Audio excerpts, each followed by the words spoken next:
Hey everybody, this is week 3 update on the production saga of Decrypted. This week I wanted to get a little more into all of the different technologies that you're going to see in the very first episode, either visually or a proposed state where we'll talk about. So let's get right into it. There's a lot to cover. I've got a little list here, right? One, Cortex bomb. We're going to start, obviously.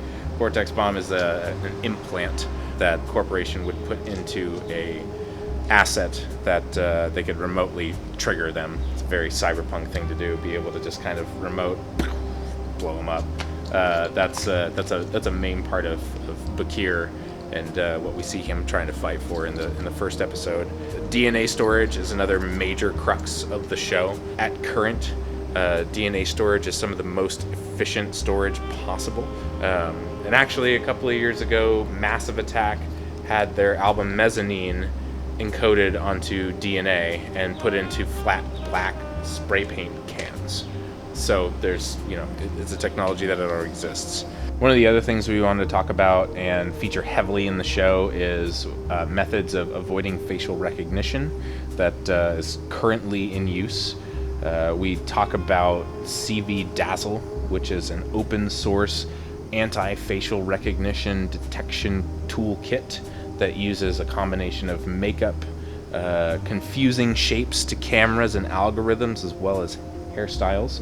You're going to see it first on Trish in episode 1. One of the other things we talk about in the episode is computer-brain interface. We're talking about being able to remotely control technology or robots using just your brainwaves. One of the other things is gait recognition, which is sort of going hand in hand with facial recognition tech. It can sort and categorize you by the way you walk.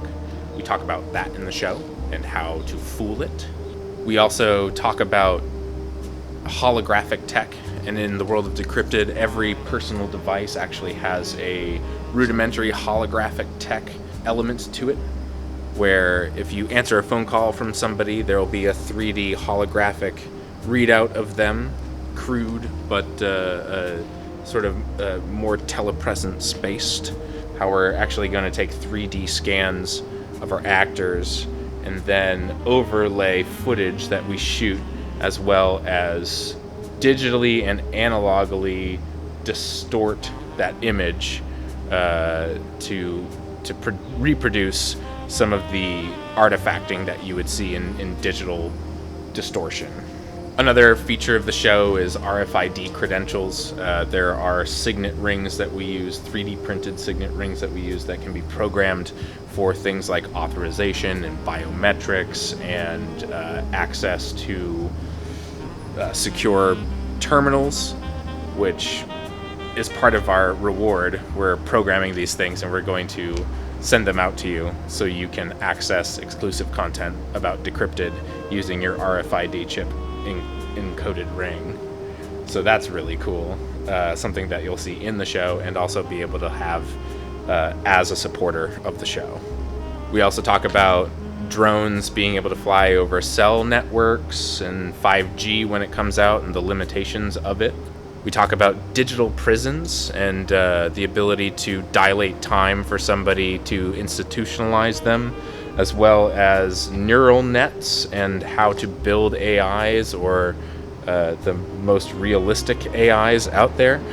We talk about graphene, the 1 micron thick material that can cut through things as easy as possible. Graphene really is a future technology that is existing in the real world right now that we've barely started to crack into the applications for, and it's going to be really amazing to see what we do with it in the world. I'm really fucking excited about that. We talk about blockchain and blockchain security, as well as the methods of disrupting those things, like a 51% attack or a majority attack. We're going to get into methodology and some sort of rough concepts of how to take down these new security systems or these new types of networks. We get into real-world biohacking using psychotropic drugs and sense replacement with Eaker's addiction to VR. We see sort of mass commercialized psilocybin and supplements for really extreme or hardcore gamers, is like the same way that Mountain Dew would advertise hashtag game fuel or some garbage like that. But we have that in the show too.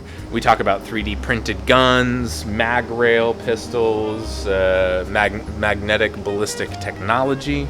We talk about sort of disposable firearms. There's a lot of the low-tech stuff that we've included in Decrypted here. And we talk about remote-controlled guns, sort of a function of mass surveillance, the ability to attack somebody remotely with zero threat to yourself in a sort of omnipresence. We're going to see some of that in the show as well. These are just the list of technologies that we feature and talk about and that you'll see on screen or proposed in just the first episode of Decrypted, with just as much cutting-edge tech that currently exists already in some proposed or prototypical state throughout the show. And that is really the aim of the show, is to showcase technology that seems fantastic, but is absolutely present already. That really drives home the, if you were living in a dystopia, would you really even know? Thanks for tuning in. This has been week 3. Tell your friends about it, like and share. If you're thinking about backing Decrypted as a project, please don't wait till the very end of the campaign. It helps us build and maintain momentum throughout if you donate now. But as we move into our 4th week of production, you're going to see table reads and some content from our actors and camera tests and costuming. So there's a ton of stuff that's coming right around the corner that we can't wait to show you guys.